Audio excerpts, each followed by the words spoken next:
استاذ صاحب آ گیا.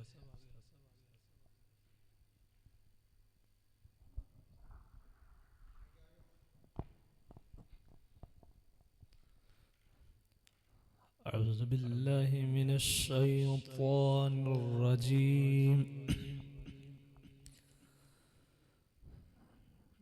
بسم الله الرحمن الرحيم.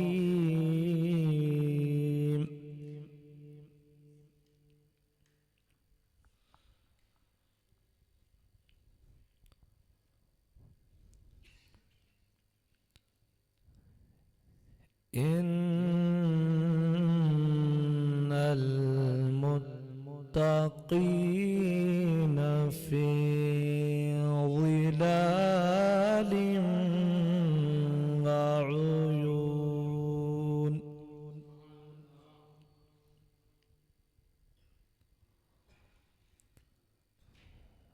وفواكه مما يشتهون.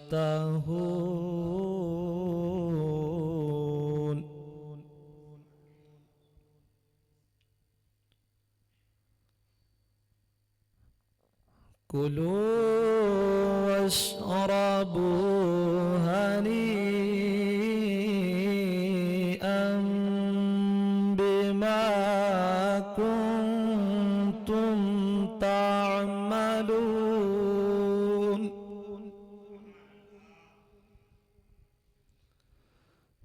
كلوا واشربوا هنيئا بما كنتم تعملون.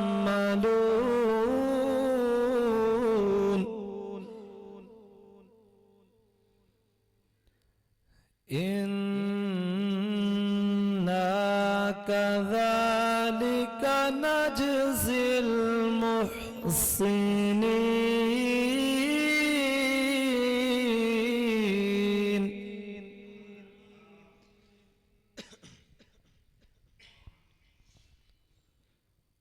ويل يومئذ للمكذبين.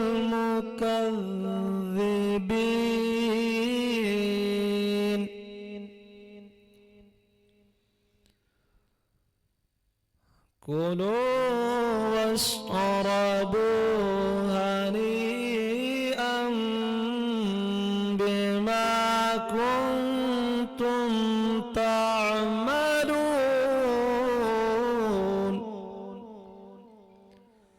إنا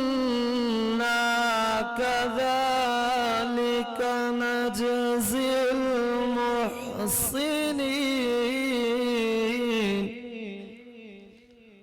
ويل يومئذ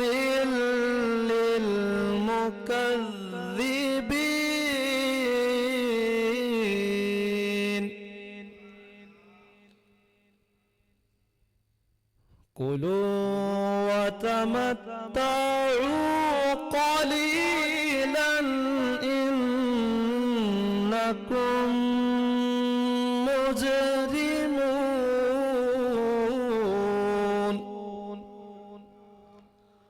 ويل يومئذ للمكذبين.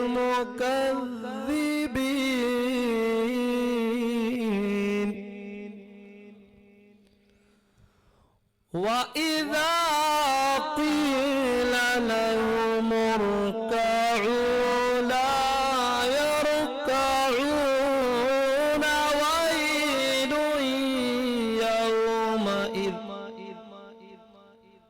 ويل يومئذ للمكذبين.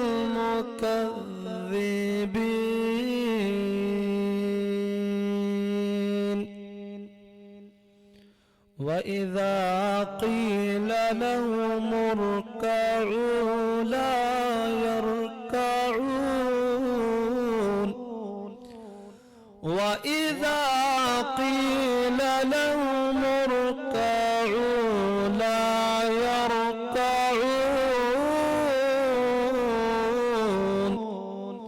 ويل يومئذ للمكذبين فبأي حديث بعده يؤمنون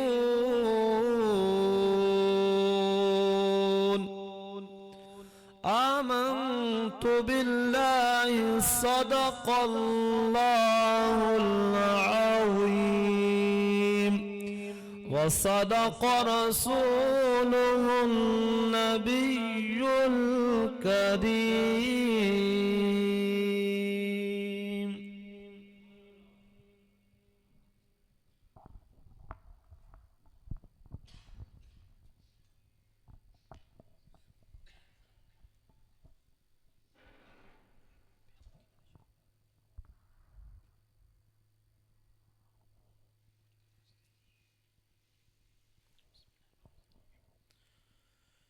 صلو علی الحبیب صلی اللہ تعالی علی محمد صلی اللہ تعالی علیہ وآلہ وسلم. فرمان مصطفیٰ صلی اللہ تعالی علیہ وآلہ وسلم. نیت المؤمن خیر من عملہ. مسلمان کی نیت اس کے عمل سے بہتر ہے. میں نیت کرتا ہوں کہ اللہ و رسول کی رضا کے لیے کلام پاک پڑھوں گا. بھی نیت فرما لیں کہ جب تک اجتماع پاک میں رہیں گے اللہ و رسول کی رضا کے لیے رہیں گے. درود پاک پڑھ لیجئے. صلی اللہ علیہ یا رسول اللہ وسلم علیہ یا حبیب اللہ. صلی اللہ علیہ یا رسول اللہ وسلم علیک یا حبیب اللہ. تیرے قدموں میں جو ہے غیر کمو کیا دیکھے. کون نظروں پہ چڑھے دیکھ کے تلوا تیرا آقا. کون نظروں پہ چڑھے دیکھ کے تلوا تیرا. تیرے ٹکڑوں پہ پلے غیر کی ٹھوکر پہ نہ ڈال. جھڑکیاں کھائیں کہاں چھوڑ کے صدقہ تیرا. پڑھیے صلی اللہ علیہ یا رسول اللہ وسلم علیہ یا حبیب اللہ. اللہ اللہ اللہ اللہ اللہ اللہ اللہ اللہ اللہ اللہ اللہ اللہ اللہ اللہ اللہ اللہ. لا الہ الا اللہ لا الہ الا اللہ لا الہ الا اللہ. آمنا برسول اللہ. اللہ اللہ اللہ اللہ اللہ اللہ اللہ اللہ. لا موجود الا اللہ لا مشہود الا اللہ. لا موجود الا اللہ لا مشہود الا اللہ. لا مقصود الا اللہ لا معبود الا اللہ. اللہ اللہ اللہ اللہ اللہ اللہ اللہ اللہ.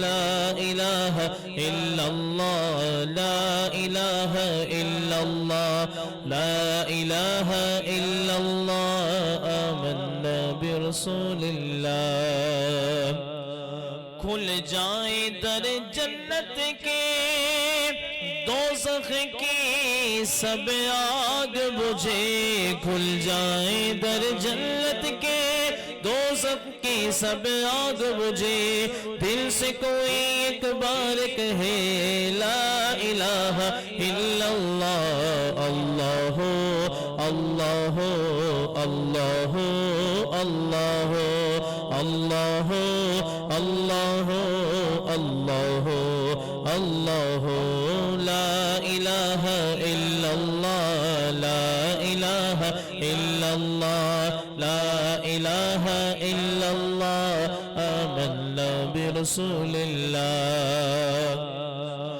مولا دل کا زنگ چھوڑا قلب نوری پائے جلا مولا دل کا زنگ چھوڑا قلب نوری پائے جلا دل کو کر دے آئینہ دل کو کر دے آئینہ جس میں چمکے یہ کلمہ لا الہ الا اللہ لا الہ الا اللہ لا الہ الا اللہ آمنا برسول اللہ اللہ اللہ اللہ اللہ اللہ اللہ اللہ اللہ لا الہ الا اللہ لا الہ الا اللہ لا الہ الا اللہ محمد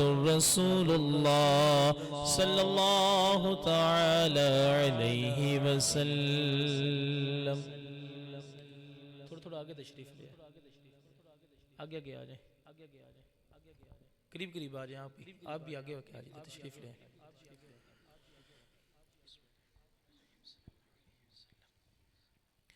درود پاک پڑھیے صلی اللہ علیہ یا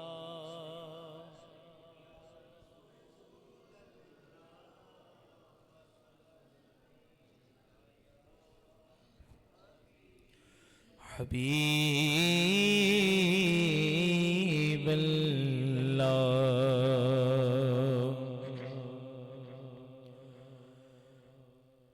دنیا تے آیا کوئی تیری نہ مثال دا دنیا تے آیا کوئی تیری نہ مثال دا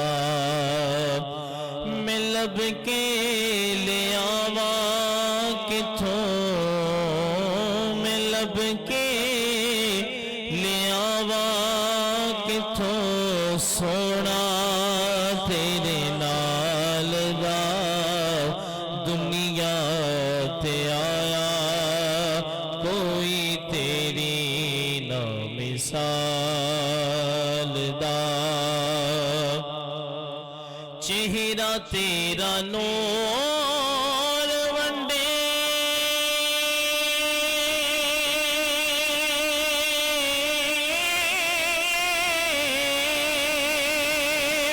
ساری کائنات لو رب بھی سلام بھیجے ایک تیری ذات نو چہرہ تیرا نور ونڈے ساری کائنات نو رب بھی سلام بھیجے ایک تیری ذات نو شیدائے زمانہ تیرے حسن و جمال دا شیدائے زمانہ سونا تیرے حسن و جمال دا دنیا تے آیا کوئی تیری نہ مثال دا میں لب کے لے آواں کتھوں سونا تیرے نال دا دنیا تے آیا کوئی تیری نہ مثال دا اور مکے رہن والیاں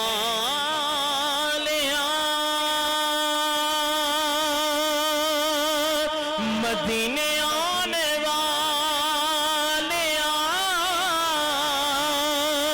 ٹھڈ کھان والیاں نو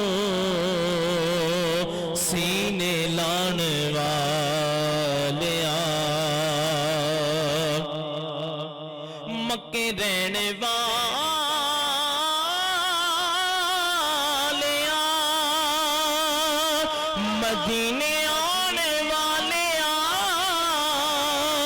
ٹھڈ کھان والیاں نو سینے لان والیاں تیرے بنا ڈگے انو کوئی نہ سنبھالدا تیرے بنا ڈگے انو کوئی نہ سنبھالدا دنیا تے آیا کوئی تیری نہ مثال دا میں لب کے لے آواں کتھوں میں لب کے لے آواں کتھوں سونا تیرے نال دا دنیا تے آیا کوئی تیری نہ مثال دا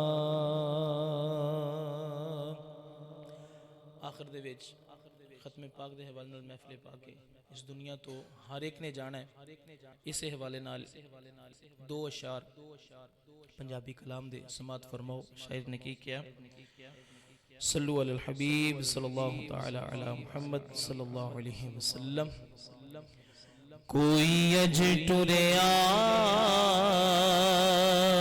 کوئی کل ٹریا اس جگ دی ریت پرانی کوئی اج ٹرے گا کوئی کل ٹریا اس جگ دی ریت پرانی پھڑ دامن نیک عملہ تھی تیری دو دن بھی زندگانی پھڑ دامن نیک عملہ تھی تیری دو دن دی زندگانی تے ویلا بیت گیا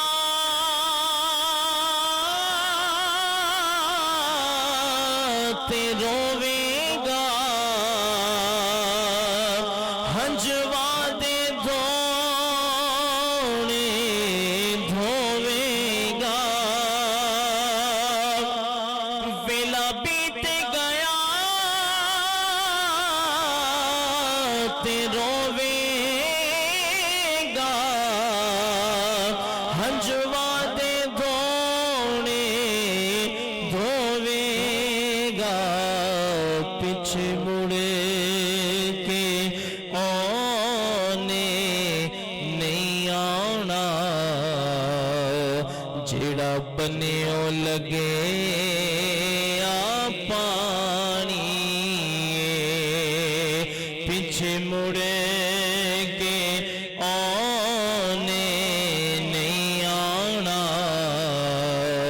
جیڑا بنے او لگے آ پانی تے چھڑ کھیڑا بریاں یاراں دا پھڑ دامن نیکو کاراں دا چھڑ کھیڑا بریاں یاراں دا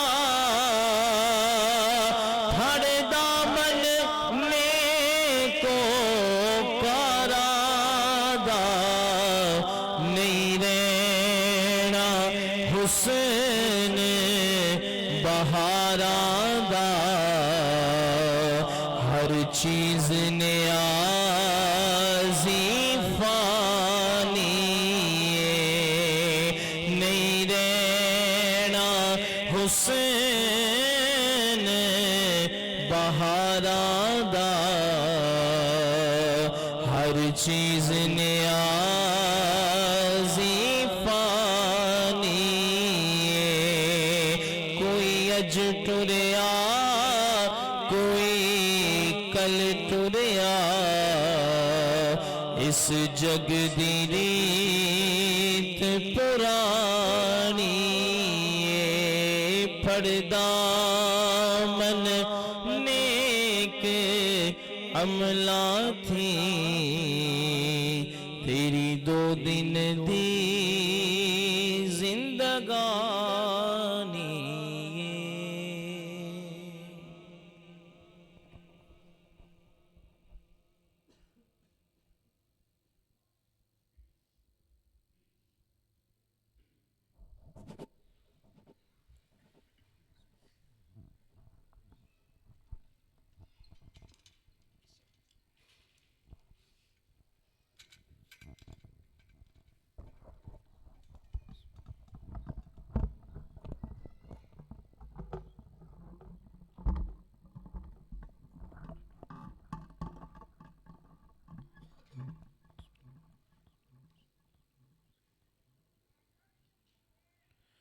الحمدللہ رب العالمین الصلاة والسلام على خاتم النبیین اما بعد فاعوذ باللہ من الشیطان الرجیم بسم اللہ الرحمن الرحیم پڑھی الصلاة والسلام علیکہ یا رسول اللہ وعلى آلک واصحابک یا حبیب اللہ الصلاة والسلام علیکہ یا نبی اللہ وعلى آلک واصحابک یا نور اللہ نویت سنت الاعتکاف پیارے آقا مدینے والے مصطفیٰ صلی اللہ علیہ وآلہ وسلم کی بارگاہ میں درود و سلام کا نذرانہ پیش کرنے کی بے شمار فضیلتیں اور برکتیں ہیں۔ حضور نبی کریم صلی اللہ علیہ وآلہ وسلم نے احادیث مبارکہ کے اندر درود و سلام پڑھنے کے بے شمار فضائل بیان فرمائے ہیں، اور آج جمعۃ المبارک کا مقدس برکتوں والا رحمتوں والا دن ہے، اور رمضان المبارک بھی اپنی برکتیں لوٹا رہا ہے، تو خاص طور پر جمعۃ المبارک کے حوالے سے ارشاد فرمایا کہ اس دن مجھ پہ درود و سلام کی کثرت کیا کرو کہ تمہارا درود اس دن میری بارگاہ میں پیش کیا جاتا ہے۔ آئیے ایک بار پھر مل کے بلند آواز سے پڑھ لیجیے الصلاۃ والسلام علیکہ یا رسول اللہ وعلی آلک واصحابک یا حبیب اللہ الصلاۃ والسلام علیکہ یا سیدی یا نبی اللہ وعلی آلک واصحابک یا سیدی یا نور اللہ۔ پیارے اور محترم اسلامی بھائیوں بزرگوں، الحمدللہ آج کی اس نشست جس کے اندر ہم حاضر ہیں دعوت اسلامی کا ہفتہ وار سنتوں بھرا اجتماع بھی ہے اور ایصال ثواب کی محفل پاک بھی ہے۔ دعا ہے اللہ تبارک و تعالی ہماری اس حاضری کو اپنی پاک بلند بارگاہ میں قبول فرمائے، اور رمضان المبارک کی ان برکتوں والی سعادتوں والی گھڑیوں کا صدقہ محبوب کریم علیہ الصلوۃ والسلام کے صدقے رب تعالی ہم سب کی کامل بخشش و مغفرت فرمائے۔ قرآن کریم کے اندر اللہ تبارک و تعالی نے مختلف واقعات کو بیان کیا ہے، انہی میں سے ایک واقعہ حضرت موسیٰ علیہ السلام اور حضرت خضر علیہ السلام کا ہے، جس کو اللہ تعالیٰ نے تفصیل کے ساتھ بیان کیا۔ میں اسی واقعے کو مختصراً آپ کے سامنے جتنا وقت ہے اس میں بیان کرنے کی کوشش کروں گا، اور اس سے ہمیں کون سی باتیں سیکھنے کو ملتی ہیں وہ انشاءاللہ ہم سنیں گے۔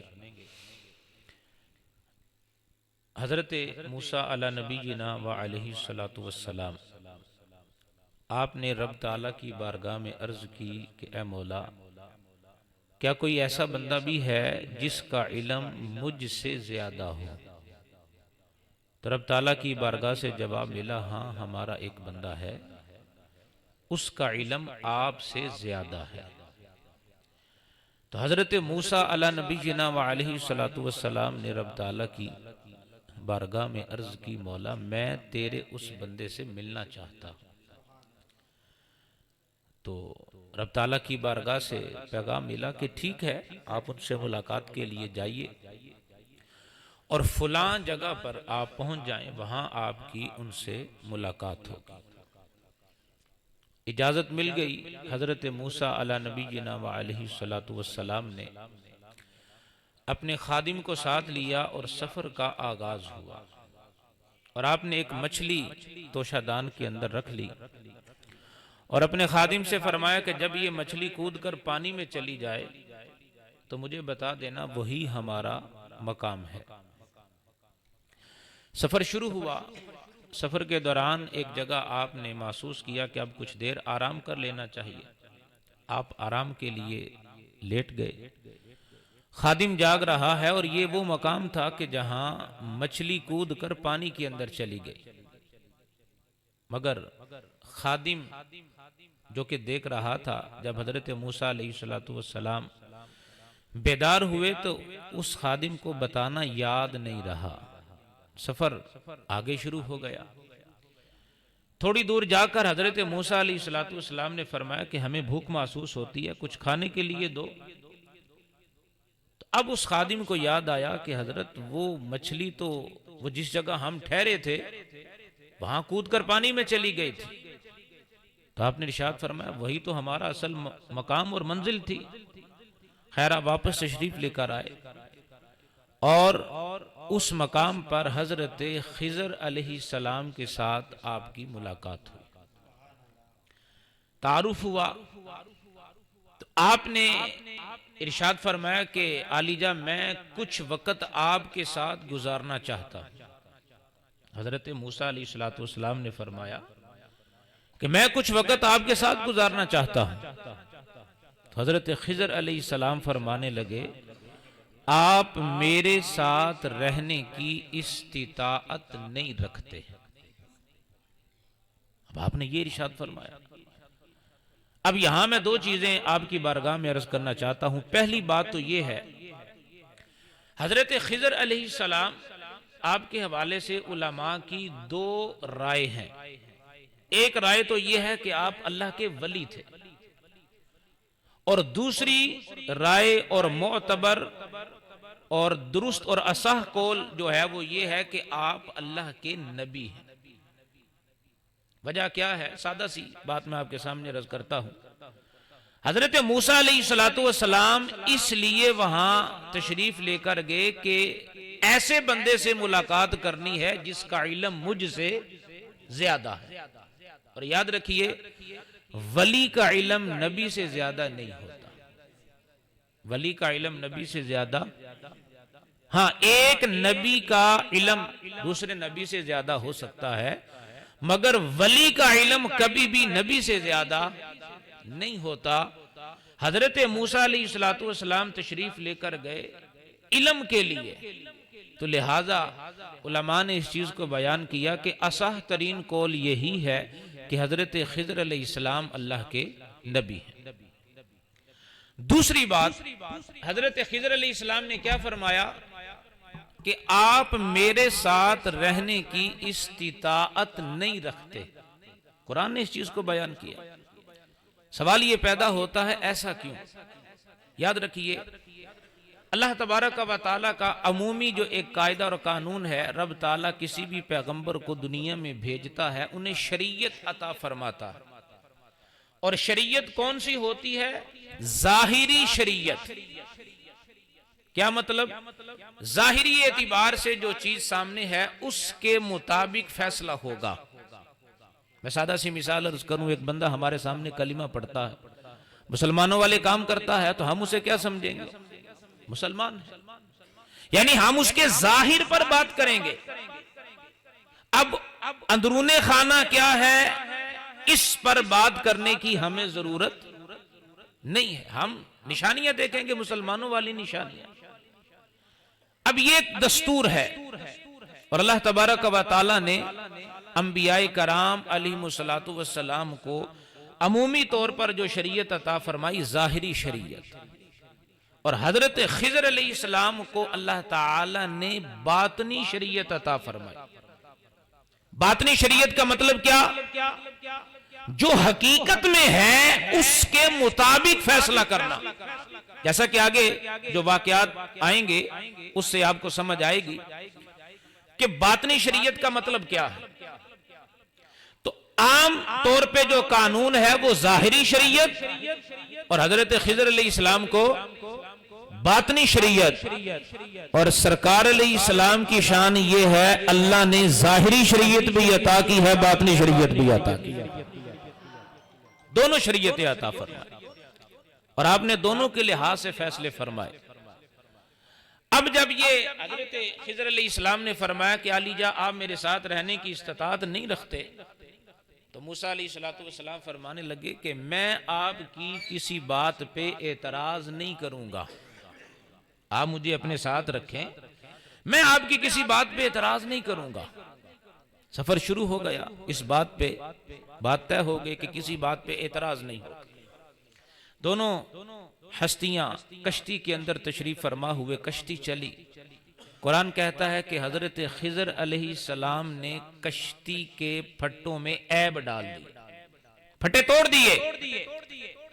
اب جب یہ کام کیا ظاہری طور پہ کوئی سبب نہیں تھا کہ اس کشتی والے نے کوئی جرم کیا ہو، کوئی غلطی کی ہو، کوئی جرم کیا ہو، تو حضرت موسیٰ علیہ السلام نے جب یہ بات دیکھی تو آپ چپ نہ رہے، اور اللہ کے نبی کی یہ شان ہوتی ہے کہ ان کے سامنے جب ظاہری طور پہ شریعت کے خلاف کوئی کام ہونا تو وہ چپ نہیں رہتے، فوراً بولتے، منع کرتے ہیں۔ اب آپ کے لحاظ سے یہ کام جو کیا گیا تھا یہ درست نہیں تھا، تو آپ نے سوال اٹھایا کہ علی جا آپ نے بغیر کسی وجہ کے پھٹے توڑ دیے۔ تو حضرت خضر علیہ السلام نے نا اپنا وعدہ یاد کروایا کہ حضور میں نے نہیں آپ سے کہا تھا کہ آپ میرے ساتھ رہنے کی استطاعت نہیں رکھتے۔ تو آپ نے جب یہ بات کی تو آپ نے حضرت موسیٰ علیہ السلام فرمانے لگے ٹھیک ہے اب میں دوبارہ ایسی بات نہیں کروں۔ کشتی کا سفر ختم ہوا، دونوں حضرات اب آگے خشکی کا سفر ہے۔ حضرت خضر علیہ السلام نے ایک بچے کو دیکھا، اس بچے کے لحاظ سے مختلف روایات ہیں۔ ایک روایت کے اندر یہ آیا کہ نہر کے اندر بچے نہا رہے تھے اور ایک بچہ شرارتی تھا اور ان کو پکڑ پکڑ کے پانی میں ڈبو رہا تھا، تو حضرت خضر علیہ السلام نے اس بچے کو پکڑا اور اس بچے کو مار دیا، اس بچے کو مار دیا۔ حضرت موسیٰ علیہ السلام پھر سوال اٹھایا کہ علی جا یہ آپ نے کیا کیا، بغیر کسی وجہ کے ایک جان کو مار دیا، کوئی جرم نہیں، کوئی سبب نہیں، کہ بچہ کیوں مار دیا؟ جب آپ نے یہ سوال اٹھایا تو حضرت خضر علیہ السلام فرمانے لگے میں نے پہلے کہا تھا کہ آپ میرے ساتھ رہنے کی استطاعت نہیں رکھتے، دوبارہ بات یاد کروایا۔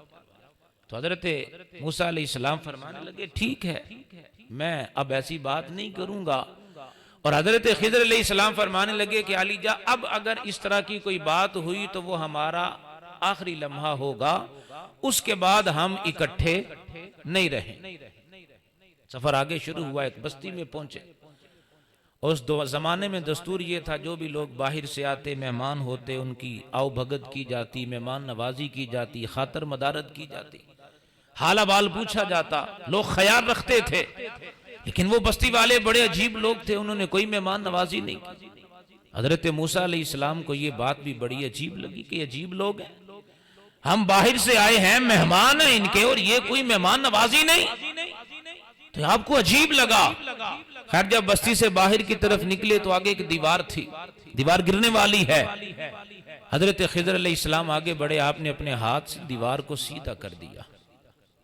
اب جب دیوار کو سیدھا کیا تو حضرت موسیٰ علیہ السلام نے پھر سوال اٹھایا کہ علی جا یہ عجیب لوگ ہیں، ہم باہر سے مہمان بن کے آئے، کوئی خاطر مدارت نہیں، مہمان نوازی نہیں، اور آپ بغیر معاوضے کے ان کی دیوار سیدھی کر رہے ہیں۔ آپ ان سے اجرت مانگیے کہ میں نے تمہاری دیوار سیدھی کی، اجرت دو۔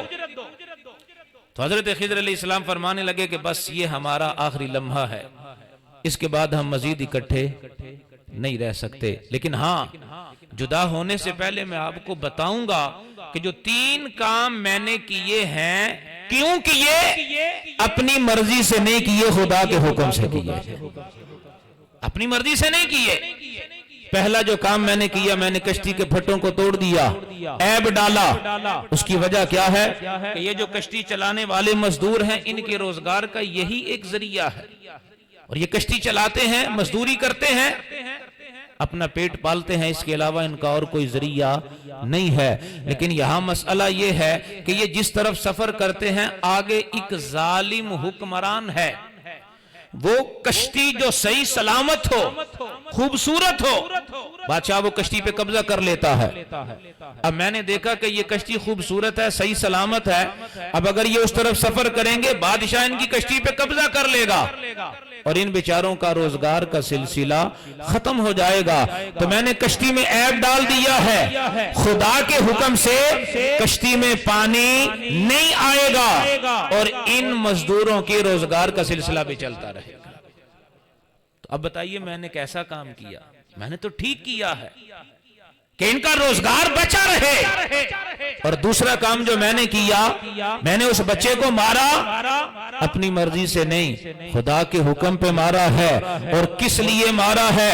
وجہ یہ ہے کہ یہ بچہ جو ابھی بچہ ہے، اگر بڑا ہوگا یہ سرکش بنے گا، نافرمان بنے گا، کفر میں پڑے گا، اور اس بچے کی محبت کی وجہ سے اس کے ماں باپ بھی گناہ کی اندر پڑیں گے، گمراہی کی اندر پڑیں گے۔ اب رب کی منشا یہ ہے اس بچے کو مار دیا جائے۔ اب یہ مصیبت تو ہے، پریشانی تو ہے، تکلیف تو ہے، لیکن اللہ تبارک و تعالی اس بچے کے بدلے والدین کو ایک بیٹی عطا کرے گا، اس بیٹی کا نکاح ہوگا، اور اس بیٹی کو رب وہ برکت عطا کرے گا، وہ مقام عطا کرے گا، وہ عظمت عطا کرے گا۔ جب اس کا نکاح ہوگا رب اس کی نسل میں اپنے انبیاء پیدا فرمائے گا، اب اس کی نسل میں انبیاء پیدا فرمائے گا۔ پیارے محترم اسلامی بھائیوں، یہاں ایک عقیدے کی بات بھی عرض کرتا چلوں، بیٹے کا دنیا سے جانا مصیبت ہے یا نہیں؟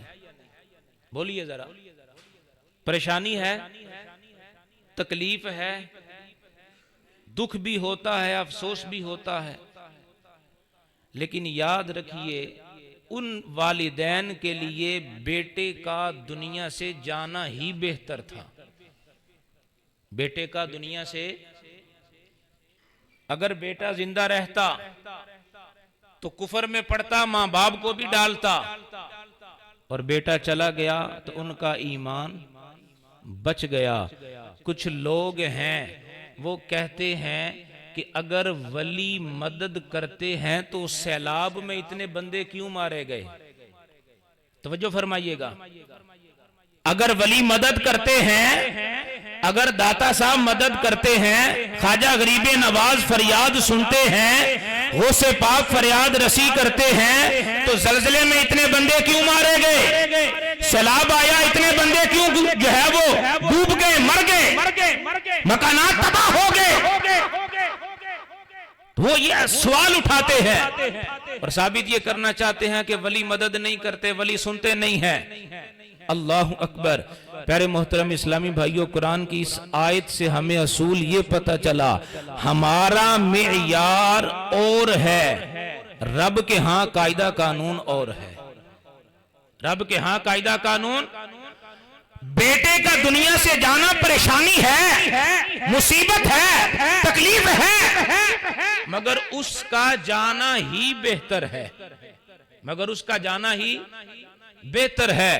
اور دوسری بات یاد رکھیے گا، اللہ کے ولی کی کرامت اللہ کی مشیت کے تحت ہوتی ہے. اللہ کے ولی کی کرامت اللہ کی مشیت کے. اسی طرح نبی کا معجزہ رب کی مشیت اور قدرت کے تحت ہوتا ہے.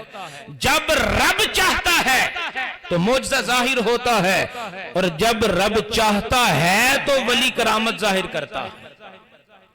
یہ بات سمجھ آئی آپ کو؟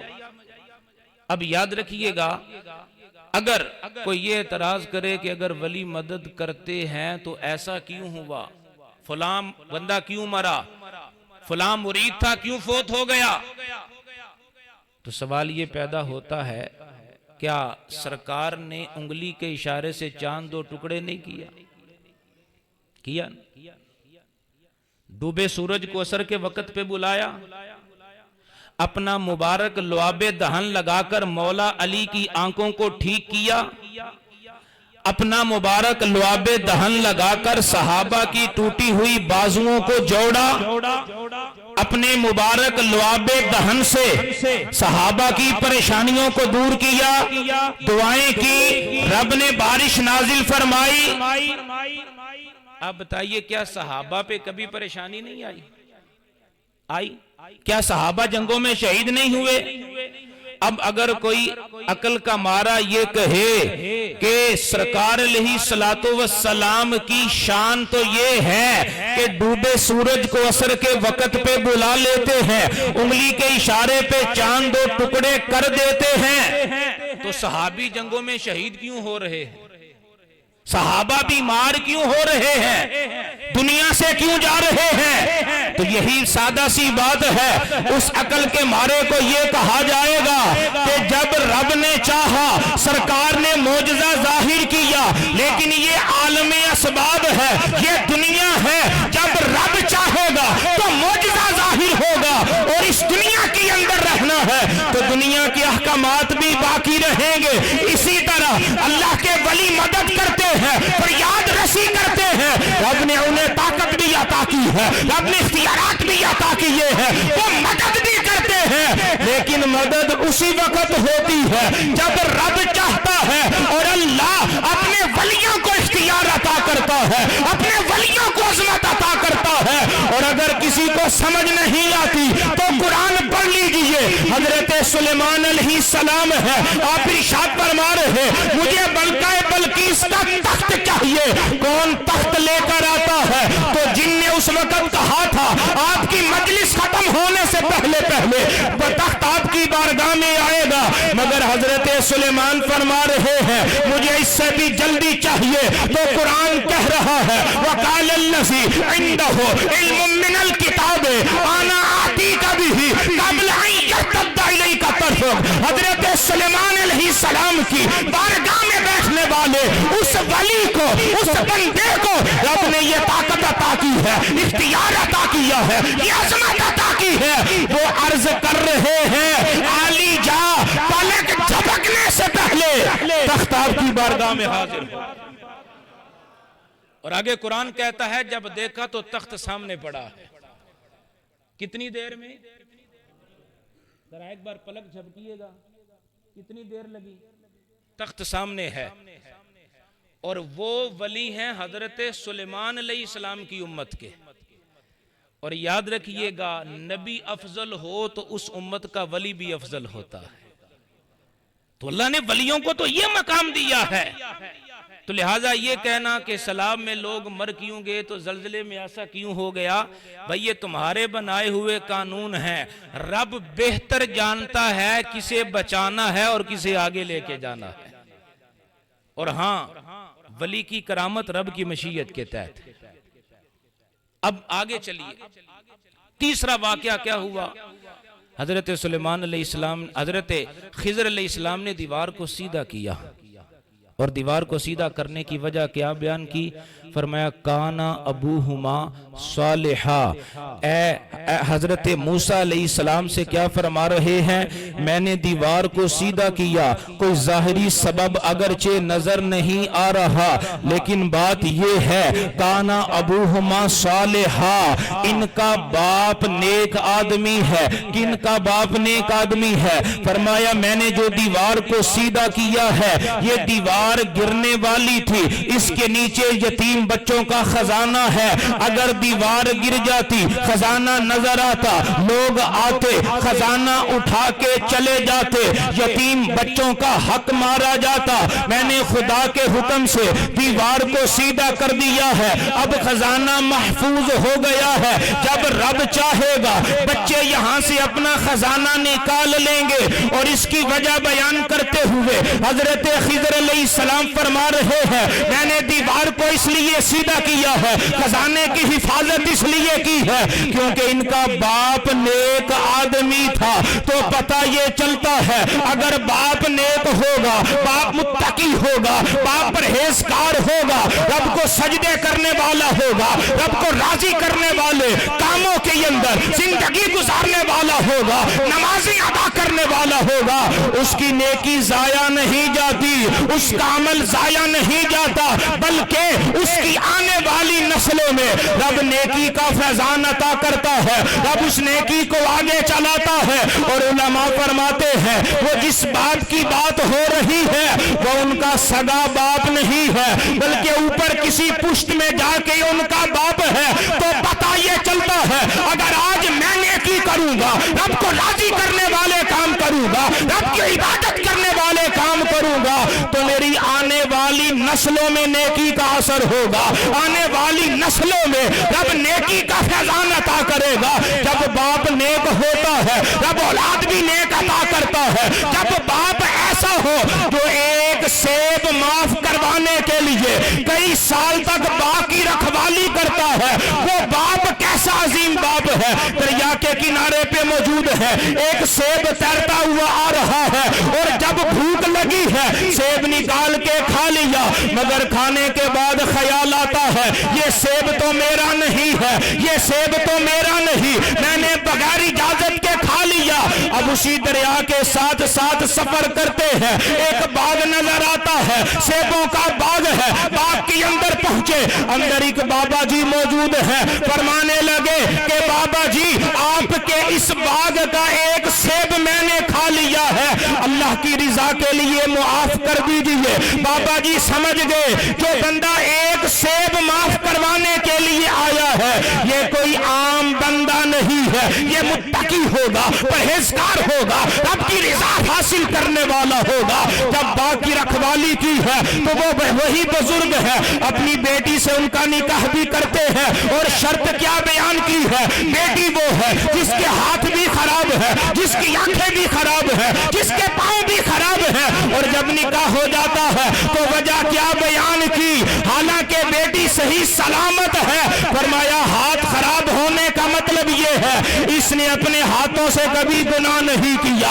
آنکھیں خراب ہونے کا مطلب یہ ہے یہ اپنی آنکھوں کو گناہ سے بچا کے رکھتی ہے. پاؤں خراب ہونے کا مطلب یہ ہے یہ اپنے قدموں کو گناہ کی طرف نہیں لے کے جاتی. جب باپ ایسا ہو ایک سے معاف کروانے کے لیے باقی رکھوالی کر رہا ہے اور ماں ایسی ہو جو اپنے ہاتھوں کو گناہ سے بچانے والی ہے، اپنی آنکھوں کو گناہ سے بچانے والی ہے، اپنے کانوں کو گناہ سے بچانے والی ہے. جب ماں باپ ایسے ہوتے ہیں رب اولاد بھی غوث اعظم جیسے جیسی عطا کرتا ہے، اب اولاد بھی غوث اعظم جیسی عطا کرتا ہے۔ اور جب باپ وہ ہو جو مولا علی شیر خدا حیدر کرار ہو، اور والدہ سیدہ طیبہ طاہرہ سیدہ فاطمہ الزہرا ہو، تو رب اولاد بھی امام حسین جیسی عطا کرتا ہے کہ کربلا کے میدان کے اندر بیٹے بھی قربان کیے جا رہے ہیں، بھائی بھی قربان کیے جا رہے ہیں، رشتہ دار بھی قربان کیے جا رہے ہیں، اور جب سر کٹ کے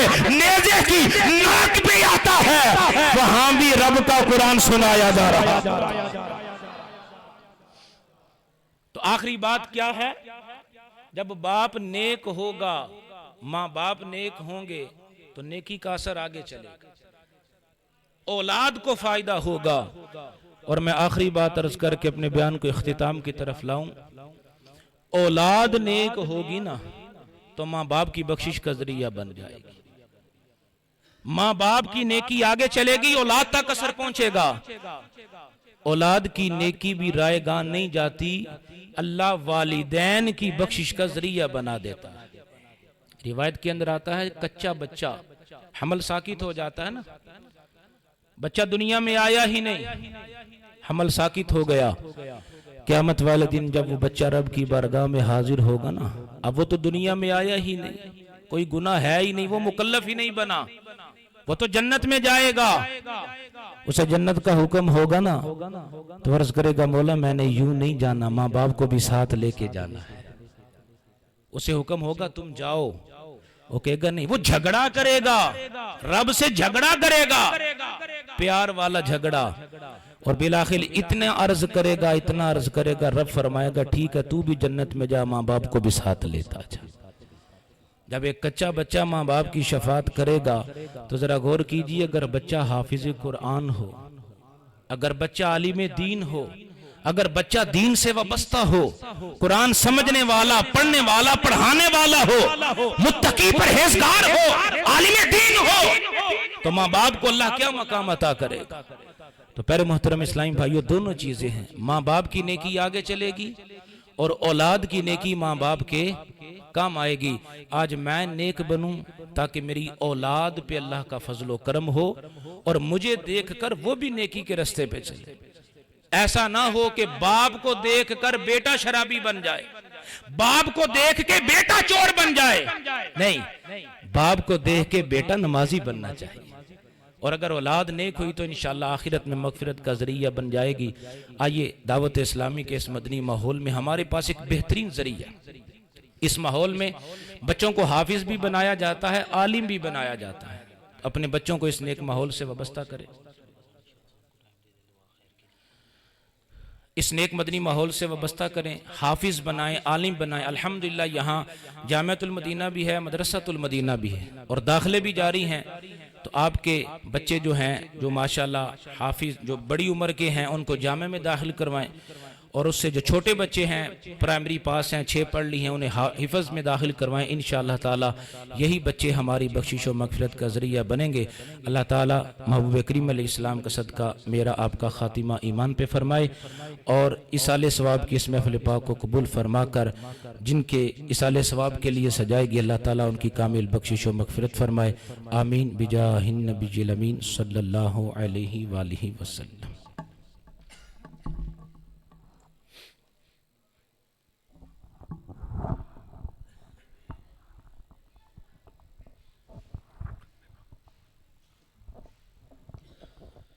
أعوذ بالله من الشيطان الرجيم بسم الله الرحمن الرحيم قل يا أيها الكافرون لا أعبد ما تعبدون ولا أنتم عابدون ما أعبد ولا أنا عابد ما عبدتم ولا أنتم عابدون ما أعبد لكم دينكم ولي دين بسم الله الرحمن الرحيم قل هو الله أحد الله الصمد لم يلد ولم يولد ولم يكن له كفوا أحد بسم الله الرحمن الرحيم قل هو الله أحد الله الصمد لم يلد ولم يولد ولم يكن له كفوا أحد بسم الله